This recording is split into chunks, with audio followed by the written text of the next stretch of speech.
We know where it is. We need a plan. Should we tell? No. If we tell, then Farouk can read their minds. Hey guys, Ryan and Greg here, and we're breaking down Legion Season 2, Episode 8, Chapter 16. Now, before we get started, make sure to hit that subscribe button where we got you covered for comic book deep dives, TV breakdowns, and movie reviews, including Solo coming up.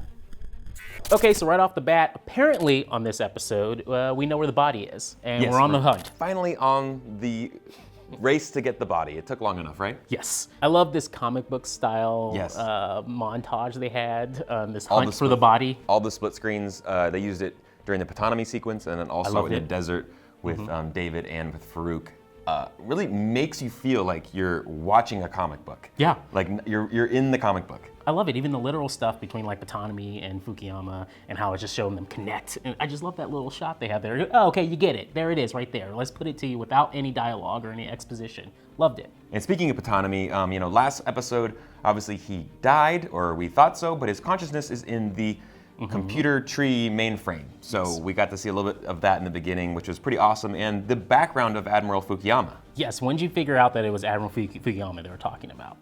Oh, off the bat. Yeah. Yeah. Immediately, I was like, oh, it's got to be the kid. The kid has to be Fukuyama. And that doctor, we've seen him before in season 1. And now this time around, just like everything that involves X-Men or mutants in any way, there has to be a government conspiracy to control a mutant, to watch over all of the mutants in the world, or something around that.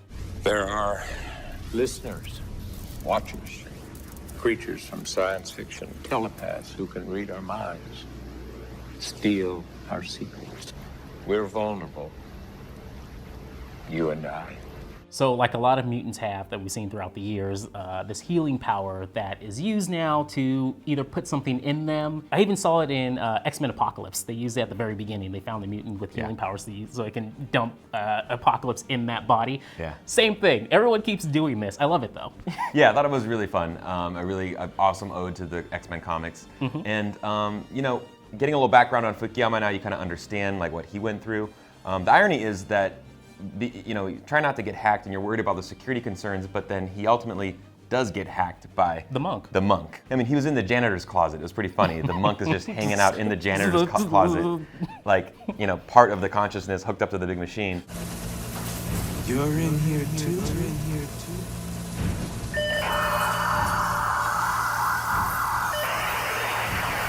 And then we got our answers about the granny in the rocking chair from last week's episode. She is the night nurse that was taking care of Fukuyama.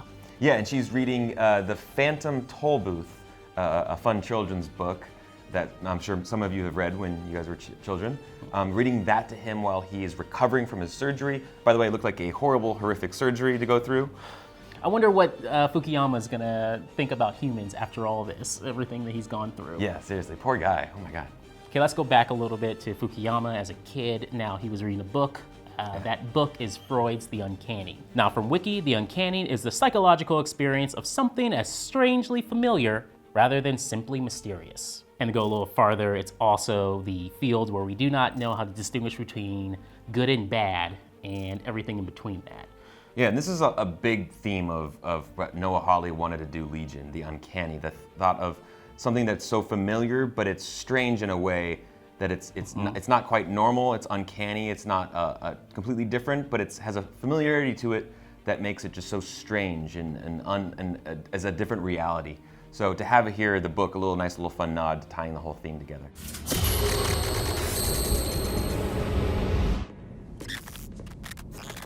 All right, so Patanomy manages to hijack one of the Vermilion for a second there, just hack them right there, and talk to David inside of the cafeteria, which, by the way, every time I go in there, I'm like starving. I want waffles. I want like waffles, or I want some like sushi to float by and just grab some of that. So tells him that it's in Désolé. And then we get an awesome sequence with David as he's kind of planning his attack. He has the entire battleground there, and he's using all of his teammates and characters to kind of plan out how the battle's gonna go down in the desert. That whole sequence felt a little bit like something out of Beetlejuice. Totally. Also, I felt very Tim Burton-esque vibes later when you see the car scene where the hearse driver's driving Farouk. and so we can figure out where his body is. That felt, even the music felt like something from Danny Elfman. The whole vibe of that scene, the shot, the look, it just felt like, oh, this feels like something like a Tim Burton film from the 90s, like a good one.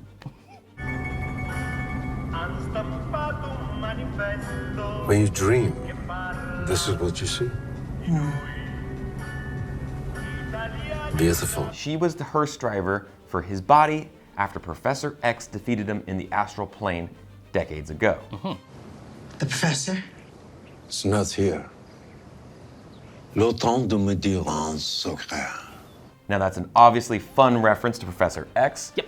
We don't get a lot of those throughout the season, so whenever we do get a Professor X reference, we go crazy. In exchange for that information of where the body is, she wanted the endless dream. The drive looked nice, it looked pleasant. Looked pleasant, but every episode, it grows more and more to the belief that Farouk is Satan himself. That's true.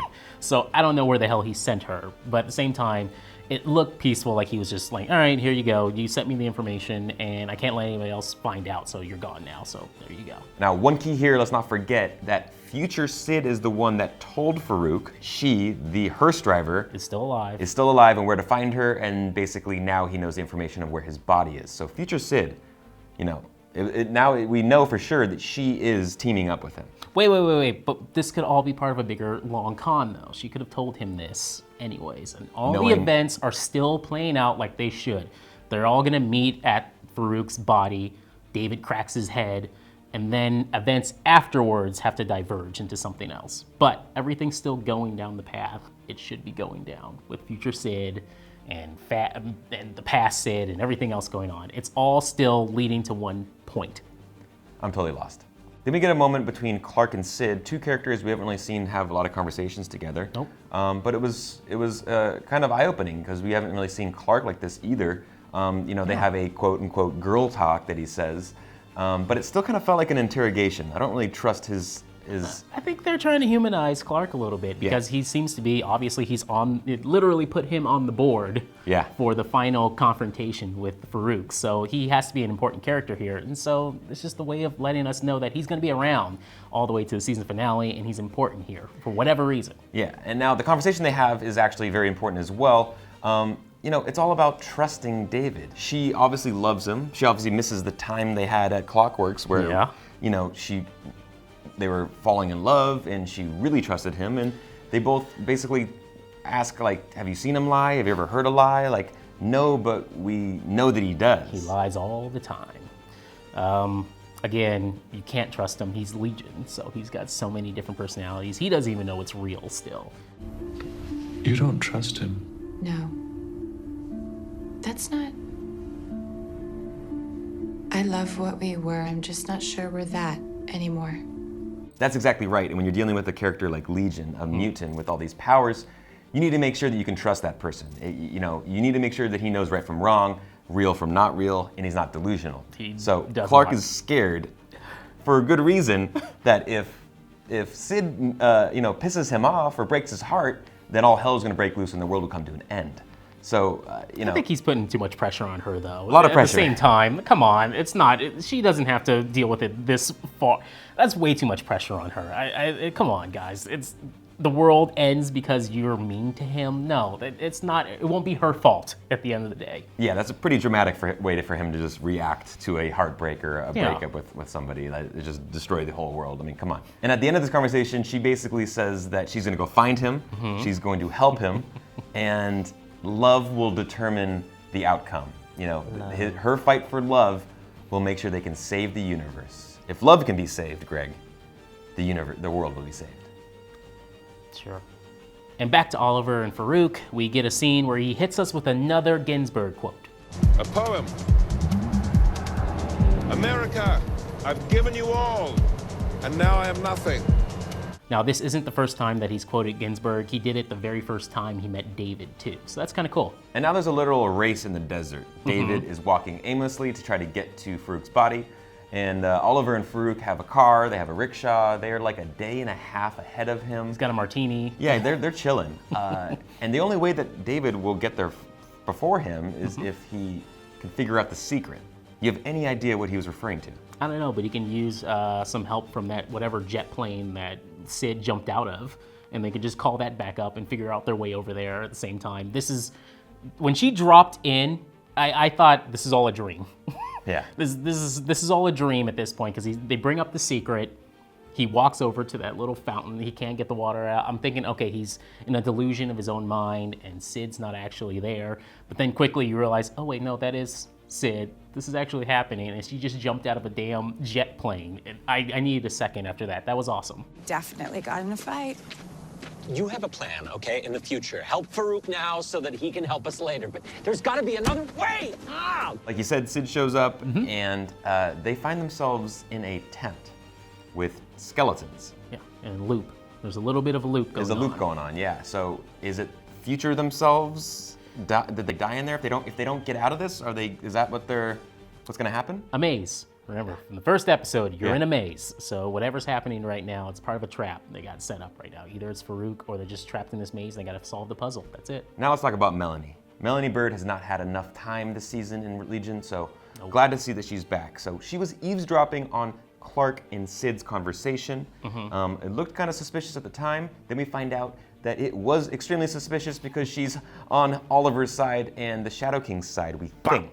So she knocks out Clark and drags him into Division 3 when he cannot then go do his mission like David had wanted him to.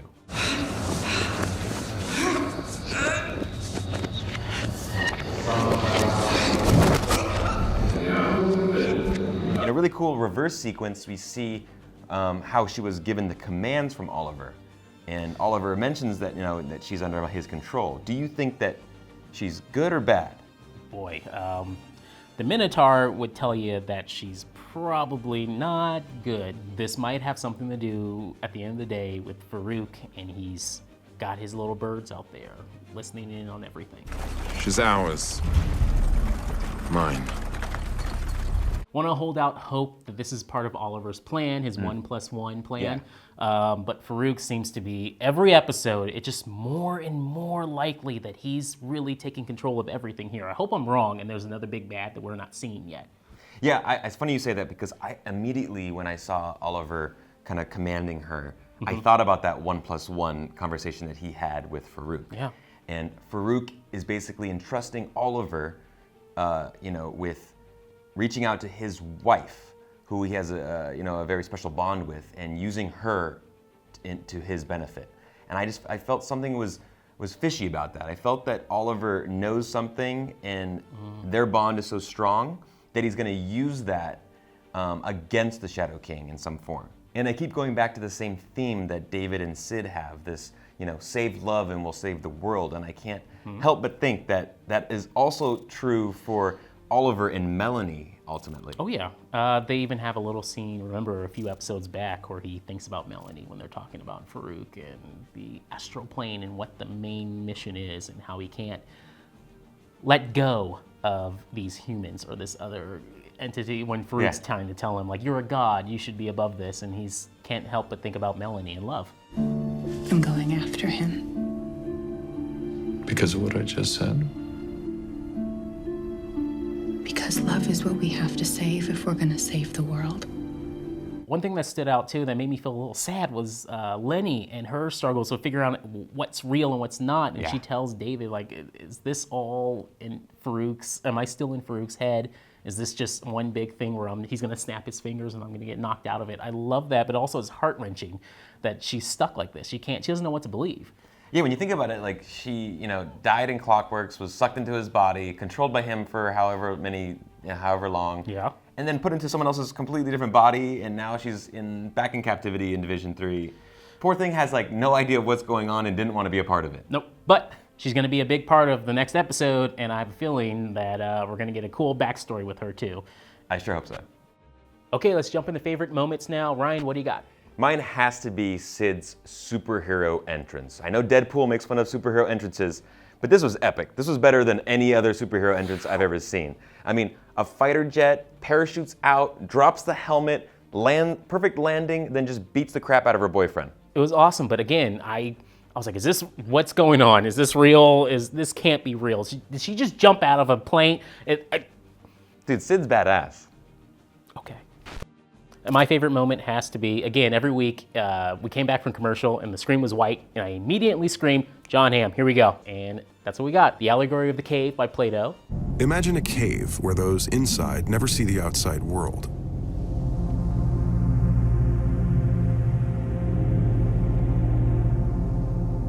Instead, they see shadows of that world projected on the cave wall. Unless we become educated, we humans are like prisoners in a cave, basically looking at the wall like they were in the show.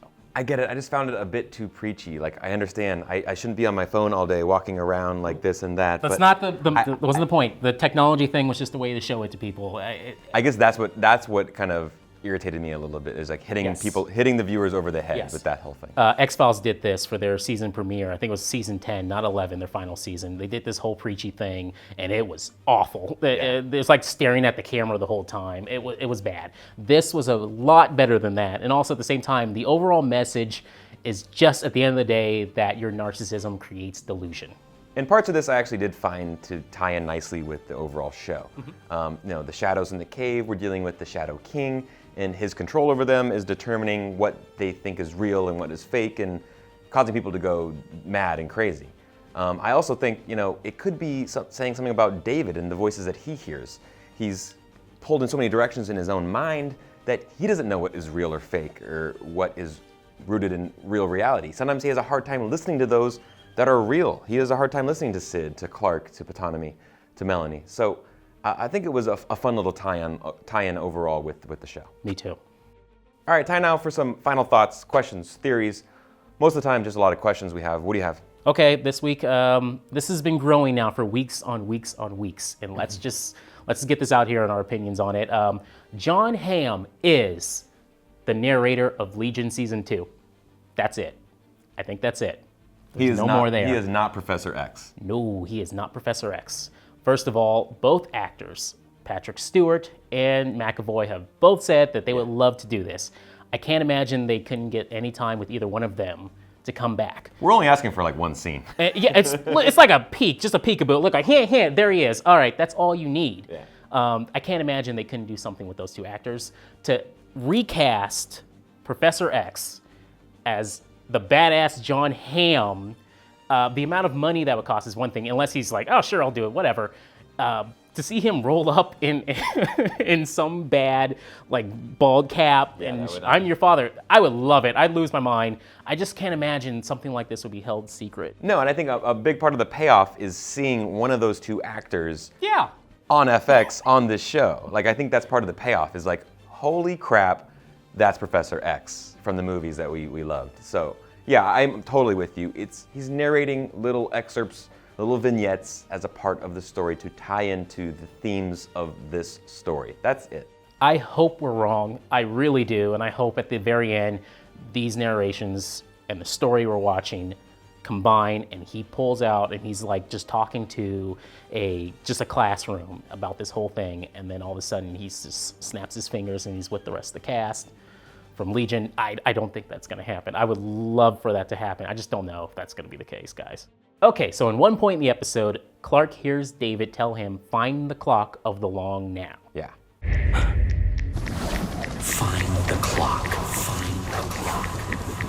of the long now, of the long now. The main goal of this is to build a clock that can last for tens of thousands of years. Now, there's a TED Talk on this from Stuart Brand, Brian Eno, Jeff Bezos, they're all involved in this too. And the main thing of this clock is just to reframe the way people think of things.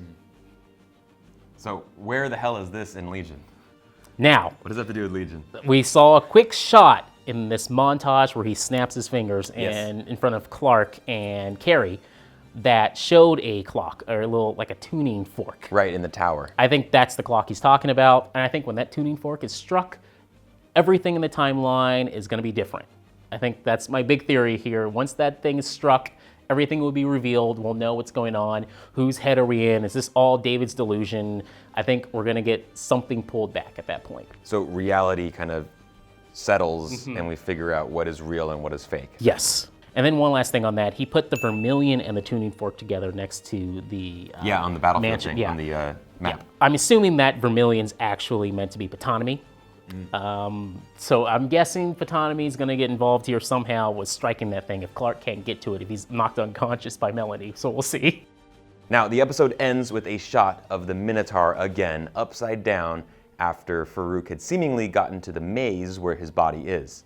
And I have two theories of the Minotaur. One, it's inside Melanie and she's completely corrupted and delusional, and it's just grown into this manifestation that she's the cause of these eggs. She's the cause for all of this, and that she was kind of like the mole in Division 3 that set off all these things that were going wrong. I can buy that. Number two, one thing was said at the end of the episode when Farouk was getting close to his body. Viens moi. Come. For some reason, I cannot shake the idea that Farouk is looking for the Minotaur. That it's not like a dead body as we would think, like laying down in a crypt. But once he gets to that Minotaur and he takes control of it, then he becomes all-powerful, or this godly power that can never be stopped and can destroy the world. So you're saying that's Farouk's actual body? That's the body. Maybe not his actual body from what we've seen in the past, but once he gets into that body, and he's giving a lot of misdirection, he doesn't need to find his actual body. Once he gets into that body, that all hell's gonna break loose, and we better hope that he doesn't get inside that thing. All right, this leads to me to believe too, again, that Farouk is the only big bad here. He is. I agree with that. Yeah, because if it's the Minotaur, if you want to say the Minotaur's a big bad, but at the end of the day, if it involves Farouk in any way for him trying to get to it, I think this is all Farouk. Yeah. There's nothing else unless there's that twist, or what, Sublime, or Mr. Sinister, or evil Professor X, or something happens. I think it's all Farouk right now. I totally agree. I don't think this show is gonna introduce any new comic book related characters, anything else. I think this is literally the story of this one villain and his search for greater power and a rebirth of his, after his loss to Professor X. And I think this ultimately is like the end-all be-all villain of this season. Okay, that's it for us over here, everybody. Let us know what you thought about this episode in the comment section down below. Guys, thanks so much for watching, and thank you for the comments. We actually read all of them, and we love the theories and questions that you guys are giving us. Also, come back next week because we'll be breaking down another episode of Legion, and let's leave you with the promo for that episode. Things have changed between us, haven't they? Yes. I'm Lenny, by the way. I like your eyes. Thanks. They're new. This won't work. He put these images in my head. Why? He has a plan. Are you a good person? It's been years since I've let loose, so strap in.